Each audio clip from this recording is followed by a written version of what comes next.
Michael Madhusudan দত্তের বীরাঙ্গনা পত্রকাব্য সম্পর্কে অনেকেরই জানা। কবি মাইকেল মধুসূদন দত্ত বীরাঙ্গনা পত্রকাব্য রচনা করেছিলেন, যেখানে 11টি পত্র ছিল। পত্রগুলো ছিল এইরূপ: নীলধ্বজের প্রতি জনা, সোমের প্রতি তারা, দুষ্মন্তের প্রতি শকুন্তলা,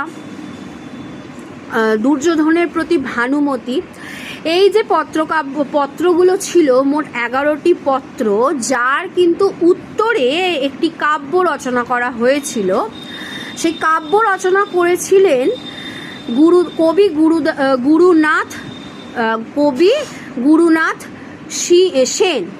গুরুনাথ সেন, যিনি 1883 খ্রিস্টাব্দে এই কাব্য রচনা করেছিলেন।